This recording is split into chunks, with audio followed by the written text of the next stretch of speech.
महाराष्ट्रातील महिलांसाठी मोठी आनंदाची बातमी.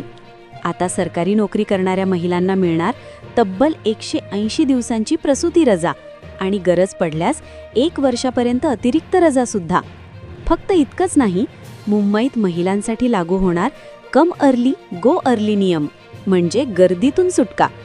रेल्वे, महिलांच्या सुरक्षिततेसाठी कडक कायदे, आर्थिक सक्षमीकरणासाठी नवीन योजना आणि महिला दिनानिमित्त मोठा निर्णय. महिलांसाठीचा मोठा रोडमॅप समोर. हा निर्णय तुमच्या आयुष्यावर कसा परिणाम करणार, कोणाला मिळणार फायदा, हे सगळं जाणून घेण्यासाठी व्हिडिओ शेवटपर्यंत नक्की पहा. महाराष्ट्राच्या राजकारणात सध्या एकाच भाषणाची चर्चा आहे, ते म्हणजे उपमुख्यमंत्री सुनेत्रा पवार यांचं. अजितदादांच्या निधनानंतर उपमुख्यमंत्रीपदाची धुरा सांभाळणाऱ्या सुनेत्रा वहिनींनी विधान परिषदेत आपलं पहिलं भाषण केलं. हे भाषण केवळ राजकीय नव्हतं, तर त्यात महिलांच्या कष्टाची जाणीव आणि त्यांच्या भविष्यासाठी घेतलेले मोठे निर्णय होते. सरकारी महिला कर्मचाऱ्यांसाठी 180 दिवसांची प्रसूती रजा, लवकर या लवकर जा ही नवीन सवलत आणि शक्ती कायद्याबाबत मोठी अपडेट. काय काय म्हणाल्या सुनेत्रा पवार, पाहूया या विशेष रिपोर्टमध्ये. महिला कर्मचाऱ्यांसाठी गिफ्ट. नोकरी करणाऱ्या महिलांसाठी सुनेत्रा पवारांनी सर्वात मोठी घोषणा केली आहे. 180 दिवसांची प्रसूती रजा.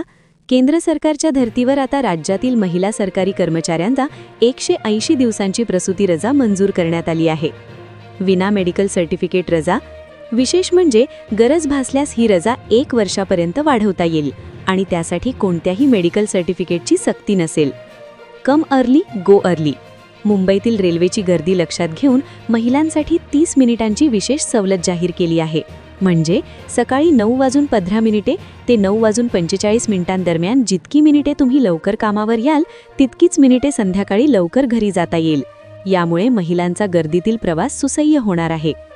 महिलांच्या सुरक्षिततेबाबत बोलताना सुनेत्रा पवारांनी स्पष्ट केलं की सरकार शक्ती कायदा संमत करण्यासाठी कटिबद्ध आहे. शक्ती कायदा. लैंगिक अत्याचाराच्या गंभीर प्रकरणात फाशीची तरतूद, 21 दिवसांत तपास आणि 30 दिवसांत खटला निकाली काढण्यावर सरकारचा भर आहे. भरोसा सेल आणि सीसीटीव्ही. राज्यात 51 भरोसा सेल कार्यरत आहेत. तसेच एसटी स्टँड्सवर सीसीटीव्ही प्रणाली बसवून ती थेट पोलिसांशी जोडली जाणार आहे. सायबर गुन्हे रोखण्यासाठी सीएसएमटी आणि चर्चगेट सारख्या मोठ्या स्थानकांवर विशेष यंत्रणा उभारली आहे. भाषणाच्या शेवटी सुनेत्रा पवार कमालीच्या भावूक झाल्या. त्यांनी कवयित्री बहिणाबाई चौधरींच्या अरे संसार संसार या ओळींचा उल्लेख केला. स्त्रीच्या सहनशीलतेची आणि कष्टाची जाणीव करून देताना त्यांचा कंठ दाटून आला आणि डोळ्यात अश्रू तरळले. यावेळी त्यांनी मुख्यमंत्री लाडकी बहीण योजना, लखपती दीदी आणि महिला शेतकरी वर्षाचा उल्लेख करत सांगितलं की स्त्री ही समाज बदलाची इंडेक्स असते. महिलांच्या आर्थिक, सामाजिक आणि मानसिक सक्षमीकरणासाठी महायुती सरकार खंबीरपणे पाठीशी उभं असल्याचं त्यांनी ठामपणे सांगितलं. तर मित्रांनो, उपमुख्यमंत्री सुनेत्रा पवार यांनी घेतलेल्या या लवकर या लवकर जा आणि प्रसूती रजेच्या निर्णयाबद्दल तुम्हाला काय वाटतं? यामुळे नोकरी करणाऱ्या महिलांना खरंच दिलासा मिळेल का? तुमच्या प्रतिक्रिया कमेंट बॉक्समध्ये नक्की कळवा. महाराष्ट्राच्या अशाच महत्त्वाच्या बातम्या आणि अपडेट्ससाठी आपल्या लाडकी बहीण अपडेट चॅनलला सबस्क्राईब करायला विसरू नका. जय हिंद, जय महाराष्ट्र.